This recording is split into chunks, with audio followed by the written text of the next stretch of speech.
Ayan mga lalab, ito yung hinihintay nating tag-ulan. Ayan, umuulan na oh. Kaya malamig ang panahon today, Friday. Ayan. Ayan. Kaya lumamig yung ating kapaligiran today. Ayan, umuulan na. Ayan.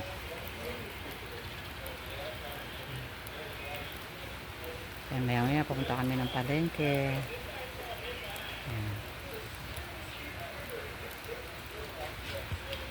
Luna. Ha? Luna. Hindi ka na nainitan. Ha? Hindi ka na nainitan. Ha? Hindi ka na nainitan. Uy, nakinig itong aso ko, oh. Hindi ka na nainitan.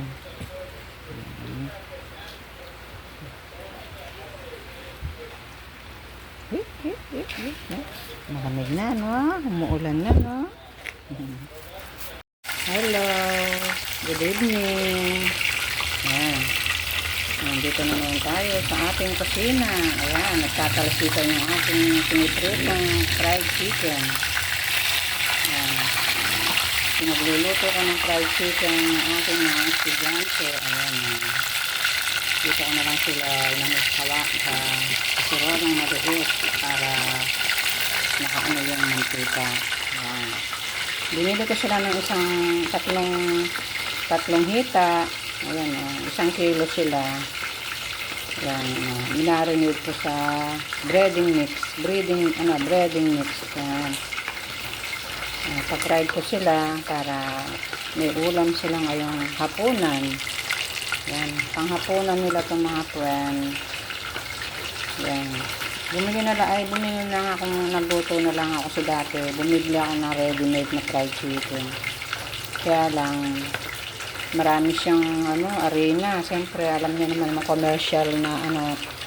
commercial na ulam, pangkain. Mas marami yung arena. Ayan. Kaya ito, nagano na lang ako. Nagluto na lang ako ng dito sa bahay para purong manok siya, hindi siya purong arena. O diba mga friend?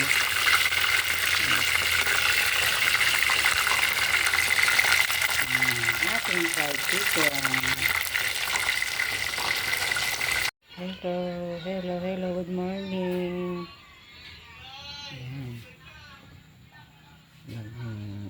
Tayo ng ating mga paninda. Ayan. Mag-deliver na tayo maya. Ayan. Dami kong mga order ito. Kaya di-deliver ko mamaya sa palengke. Ayan. Maaga pa. Kaya maya na kami pupunta sa palengke. Ayan. Itong aga namin nagising ni Daddy Lolo. Ayan, papakarga si Daddy Lolo ng gasolina. Ayan. Dito kami sa highway. Ayan. Makulimlim pa rin ng panahon. Ayan.